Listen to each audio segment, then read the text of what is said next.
Okay, get ready for a deep dive into some pretty radical ideas because today we're talking about how you, just by being, you can create change.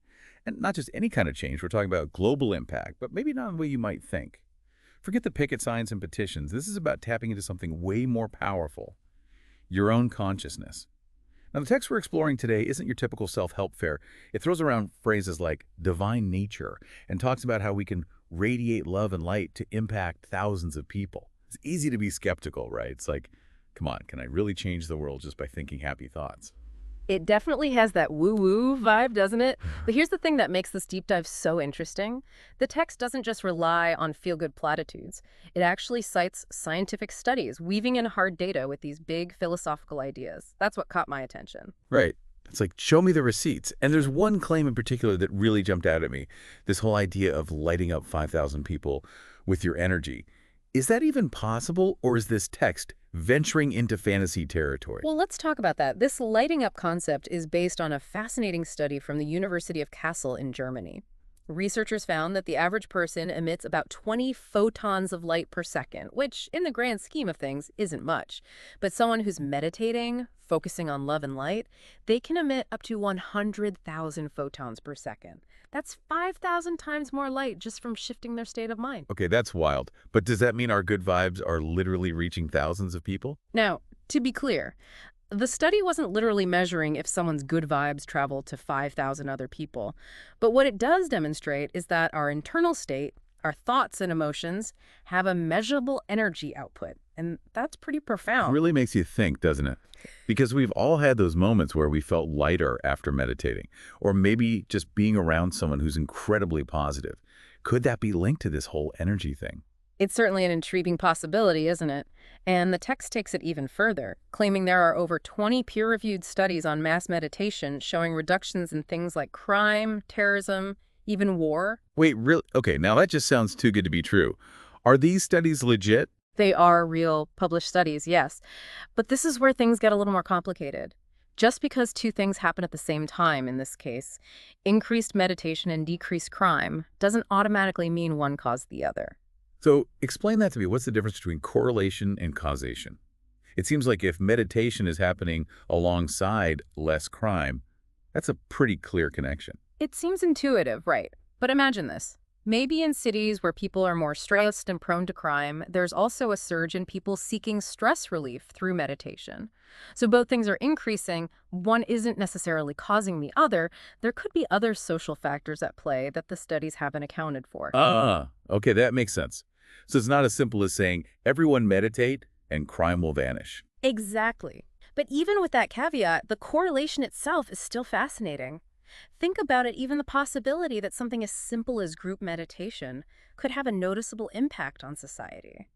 That's pretty incredible, wouldn't you say? It really makes you wonder about the potential, right? And this is where the text we're discussing really dives into action. Mm. It doesn't just leave us with interesting studies. It lays out a path, becoming a so-called light warrior. Yes, and that term, while maybe a little dramatic for some, really encapsulates the text's core message.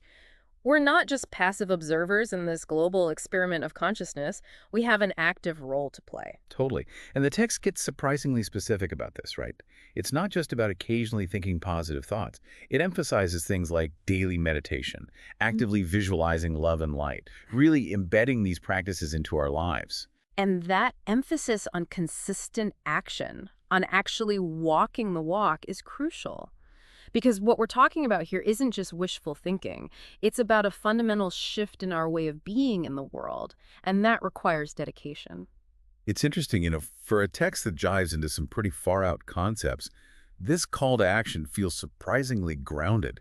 Like, okay, I might not be able to single-handedly stop a war with my thoughts, but I can commit to showing up differently in my own life, to radiating a more positive energy. Exactly, and that's a powerful starting point, isn't it? Because if you think about it, so much of the change we long to see in the world, more peace, more compassion, more understanding, it all starts with cultivating those qualities within ourselves first. Right, like that old saying, be the change you wish to see in the world. Yeah. But this text takes it a step further by suggesting that our inner transformation can actually have a ripple effect outwards. And it's not just a nice idea. It harks back to that web of interconnectedness we were discussing earlier. If we consider the possibility that our energy, our thoughts, and emotions do have an impact beyond our individual selves, then our personal transformation becomes a vital act, not just for us, but for the collective. And what's fascinating is that this idea of inner change leading to outer change isn't unique to this particular text. It's a recurring theme in spiritual traditions across cultures and throughout history. Absolutely. It's a timeless concept. And I think that speaks to a deep human longing, this desire to connect with something larger than ourselves, to feel like our lives have meaning and purpose. And maybe that purpose isn't about becoming some superhero light warrior in a literal sense, but about recognizing the power and responsibility we each have to cultivate the best versions of ourselves and, in doing so, contribute to a brighter future. Precisely. It's about understanding that even amidst the chaos and uncertainty of the world, we each possess an inner light, and that light has the potential to make a difference. Now, speaking of making a difference, you mentioned earlier that the text cites studies about mass meditation and its potential impact on things like crime and conflict. It feels almost counterintuitive, though, because the text also seems to discourage things like anger and protest as vehicles for change. How does that work? It seems like we're wired to fight for what we believe in, to get angry about injustice. You've hit on a really interesting point. The text's perspective on this is definitely nuanced.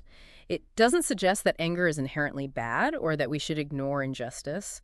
Instead, it invites us to consider the intention and energy behind our actions. So it's not about suppressing our anger or pretending everything is fine. It's more about choosing how we channel those strong emotions. Exactly. Think of it this way. If we're constantly reacting from a place of anger and fear, we might end up perpetuating the very cycles of negativity we're trying to break free from. It's like adding fuel to a fire that's already raging, That's right. right? You're not going to put it out that way. Precisely. But what if, instead of getting caught in that reactive cycle, we approach these challenges from a place of inner strength and clarity? What if we lead with love and compassion, even when it's hard? That makes me think of the expression being the light in the darkness.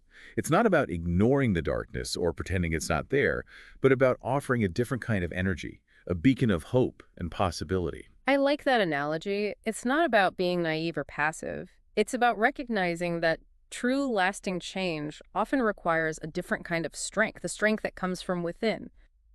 It's interesting, though, because the text isn't saying to never get angry or protest injustice. Right. It's more nuanced than that. Absolutely. It's about recognizing that our energy is precious, and we have a choice in how we use it. Sometimes anger can be a catalyst for change, there's no doubt about that. But the text invites us to consider whether there might be other equally powerful ways to create change, ways that are rooted in love, compassion, and a deep understanding of our interconnectedness. So it's about recognizing that we have a range of tools at our disposal and choosing the ones that align with our values and the kind of world we want to create. Exactly. It's about being conscious creators, both of ourselves and of the world around us. It's a lot to take in, isn't it? This whole idea that we have more power than we realize, that our inner state can actually influence the world around us.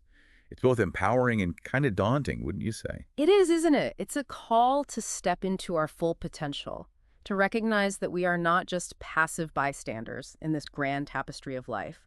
We are active participants, co-creators of our own reality and of the collective reality we share. Well, listener, we've covered a lot of ground today, from glowing meditators and mass meditation studies to the power of love and the idea of becoming light warriors. It's a lot to process, and I have a feeling this is one of those deep dives that will stay with me for a while. I think you're right. It's definitely sparked a lot of food for thought. So as we wrap up this exploration of consciousness, energy, and the power of personal transformation, here's a final thought for you to ponder. If, as this text suggests, our inner state really does have the power to influence the world around us, what kind of world do you want to create? What one small step can you take today, right now, to embody that vision and let your own inner light shine a little brighter?